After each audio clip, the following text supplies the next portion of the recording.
So we've been bootstrapped the entire way. We've never taken any investment. And we had this almost kind of, shake your head moment where it's like, whoa, we're actually mission critical now. It's used by schools and entire cities and Fortune 500. How are you guys acquiring users? I'd say the verbiage change was the tricky part. We like to joke that our platform has the slowest viral loop in existence. So we really wanted to rank kind of number one. If you were starting from scratch today in 2025, what would you do differently? Probably niche down a little bit to start.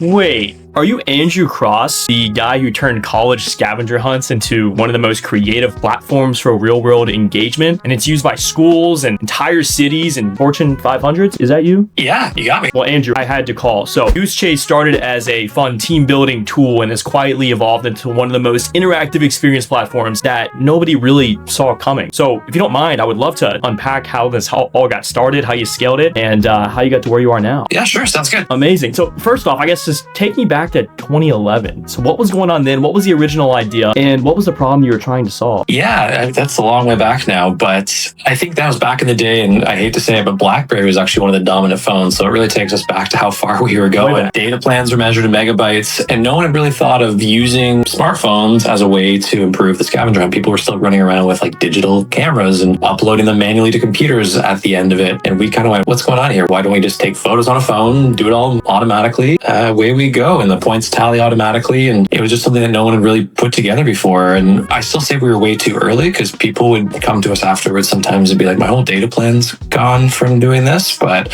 it was kind of the first time to use technology to really bypass the digital camera, which is kind of crazy when you think about it from that long ago. So explain to someone that has no idea what Goosechase is. What's the easiest way you can explain it? Yeah, so we're what would be called an interactive experience platform. So as you mentioned, we come from a scavenger hunt background. So if you think running around, taking photos and videos of doing different things and activities, less so the like treasure hunt, go find a bunch of things, and more go do a bunch of things. And what we realized over the years, particularly around 5 or 6, 7 years ago, is people were starting to use the platform to accomplish specific goals. When you think of a scavenger hunt, a lot of people think, oh, it's like a fun activity to just go around and do some kind of crazy stuff. But we started seeing people use it for onboarding new employees, to educate in the classroom. And we had this almost kind of, shake your head moment where it's like, whoa, we're actually mission critical now. These are not trivial scavenger hunts. These are actually interactive experiences that people are using our platform to create. And then the learning outcomes and the retention outcomes and just the overall engagement was through the roof compared to the more traditional methods. And we're like, whoa, we've kind of stumbled backwards into something really, really powerful here. Interesting. The users will always tell you which direction to go. How hard of a decision was that to even though the data was telling you to go this way, you obviously as a startup want to stick to your core mission and why you started. So how'd you guys make that decision? Was it super obvious? Somewhat. I'd say the verbiage change was the tricky part. We see it as we were already doing it, so we weren't changing the mission or what we were trying to accomplish anymore. If anything, we're relaxing the constraints that we'd artificially put around the product to give people a lot more flexibility. But the big challenge, and something we still face now, is people don't think about interactive experiences to accomplish their goals. We've got this thing internally where we talk about using experiences as tools. If you remember way back in the App Store days, they came up with there's an app for that. And I think we're at the point where we're trying to educate people to think, hey, there's an experience for that. There's something that we can use an experience for to accomplish our goals. And that's still some verbiage that we're trying to get out there and help people to think that way, because it isn't always people's first instincts. And, we still benefit a lot from people going, maybe I can use a scavenger hunt to accomplish that, and kind of use that detoured language. But creating a new category really is quite a daunting activity. Absolutely. What was the product development phase and during that time period like, when you guys had the core purpose of the app, but then you had to shift towards this new interactive experience? And even though people were already using it for that purpose, did the product change a lot? Was just a little bit? A lot under the hood, actually. So a few years back, we actually started rebuilding the whole thing from the ground up, because some of the rigid rails that we'd put on kind of the engineering side, we're like, we're going to spend more time ripping those down and kind of rebuilding the foundations for the more flexible futures.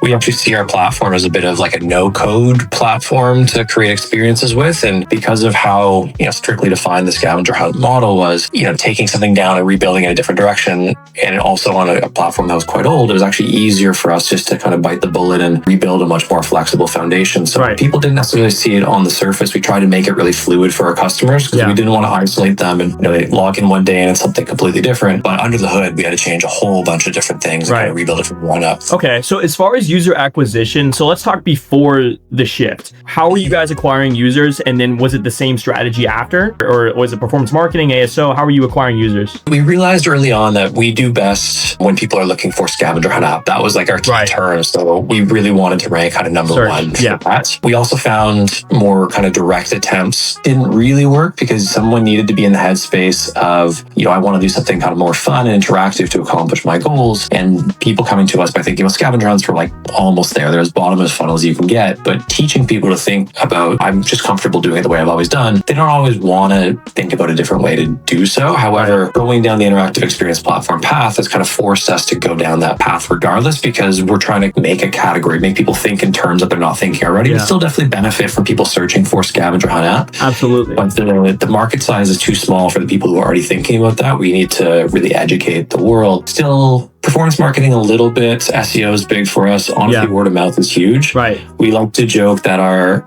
platform has the slowest viral loop in existence, and that every participant can go on to be a creator. It just might be months down the road. So instead of just running the loop, in days or hours or something like that, we sometimes have to wait a little bit longer. But sometimes we'll have customers that bring in, tens of thousands of participants, and we're like, that's great, because the next time those people are in a position, we're going to be top of mind for them because they've had a really good participant experience. Why wouldn't they become a positive creator in the future, right? How do you guys optimize your messaging, given the fact that you're really big in education? Obviously, you're in, work with Fortune 500 companies, businesses. How do you tailor messaging towards both of those different types of audiences? Yeah, and it's really hard because, like I said, no one's out there searching interactive experience platform, but what they are searching for is their specific use case, their specific need, and then trying to figure out how to do that better. So with enterprises, oftentimes people are searching, more creative onboarding, and that's where we can come in. For educators, it's, more playful ways of teaching content. Parks and rec organizations will often search, how do I get people outside, create some sort of experience outside. So it's about kind of putting ourselves in the headspace of all the different types of applications and then figuring out what problem they're trying to solve, what keywords they're going to be putting in to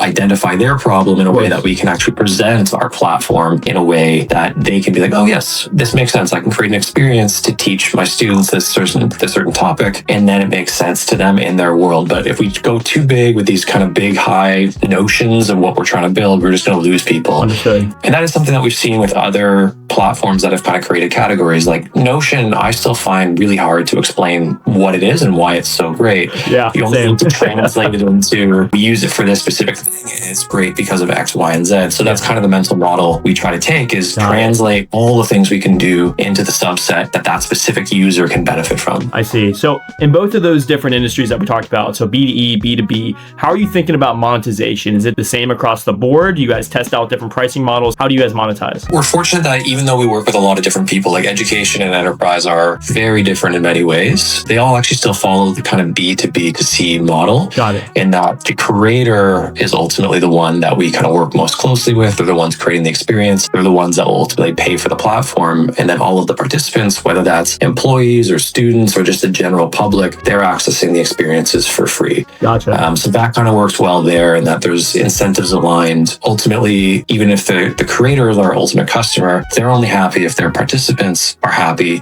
So we're kind of aligned up and down the stack that the participants have to have a pretty good time for them to want to pay us, get the value out of the platform. Gotcha. Andrew, you've been doing this for a while now. Like so you say you guys started in 2011, correct? That's right, yeah. 2011. So since then, has there been any extremely valuable lessons, maybe mistakes you've made, things you've learned from as a founder? Yeah, and so one of the interesting things is we've done this differently intentionally than almost any other company. So we've been bootstrapped the entire way. We've never taken any investment. We also been basically fully remote for the entire existence. For the last 3-4 years, we've been doing 4-day weeks. And that's one thing that I think has really allowed us to stand out and get better people, because we are playing a different game. We're not coming in promising a rocket ship where everyone's going to be worth millions, but we are going to promise people we're going to build something really cool that's going to make, and I hate this saying, the world a better place, because we are creating fun and happiness in the world. Our kind of mental models that we want to make the world more fun, playful, and human, and work-life balance makes a difference. Letting people live where they want, giving them an extra day off every week. That's been one of our kind of calling cards that's allowed us to get the quality of people that we have. And then the other thing as well, the product side, is don't be too confident in your vision. And I mentioned that because you kind of mentioned there, customers always know.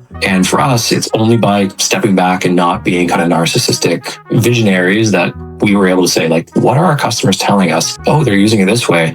that's fascinating. Let's dig into that. And they're the ones that basically exposed this brand new market for us and allowed us to go down that path. It's not, somebody coming in, myself preaching this massive vision from day one and try to force everyone into my world. It's us understanding our customers' world and going, even how we're going to market using the messaging. I'm not going in saying interactive experience platforms, get on board. It's here's what our platform can do in your world, in your context, and in terms of what you're trying to solve. Yeah. And I think that's helped us just be a little bit more humble and position the customers first, because ultimately they don't care about your vision. They care about a platform that can help them accomplish their goals, right? That's how it goes. I want to dig a little bit deeper to what you said about people, because it's interesting. In the mobile space, there's so many solo founders, indie devs, right, that a lot of them don't even get the chance to build a team. So this is an interesting topic. So for someone that's early stage building, maybe they're starting to hit a certain revenue mark where it's time to start, expanding their media, make their first hire. Who would that first hire be, and what advice would you give to them when starting to add on to their team? Yeah, that's a good question. In the early days, we experimented with bringing on experienced people part-time. We couldn't pay the full salary, so getting someone to do 20 hours a week. And I'd say within a year or two, we moved away from it. Just the amount of time we were spending getting people up to speed, giving them context, we were burning up their time, and the actual useful time we were getting out was quite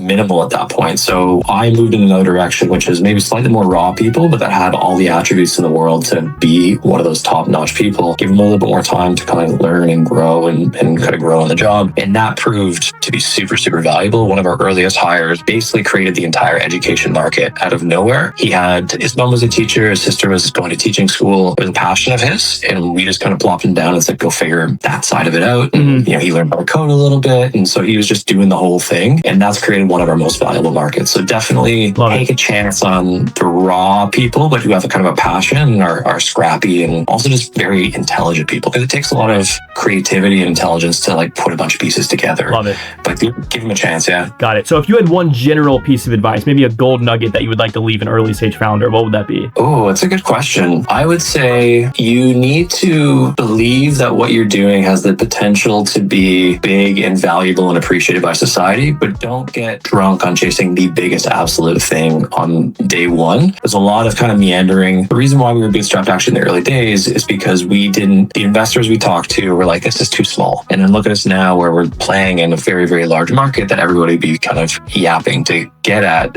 And I think that's it, is just have confidence to do something that seems interesting. If customers are interested in what you're doing, even if it's small, you'll find ways to get bigger. But focusing on something small and valuable in the early days is the better way than trying to just bite off a massive thing on day one. Love it. Amazing. So last question for you, Andrew. If you were starting from scratch today in 2025, what would you do differently to start acquiring users? I would say I'd probably niche down a little bit to start. One of the best advantages we have is because we're used in so many different ways, but it makes it harder. We have different people needing different things. We have to tailor our verbiage and our language a little bit more. So niching down to start, I think, will make it a lot easier. And there's nothing stopping you from then going to different industries later on. It allows you to build the momentum to then jump to other industries and kind of scale out that way. But trying to go too broad, too fast is really, really, really hard to balance.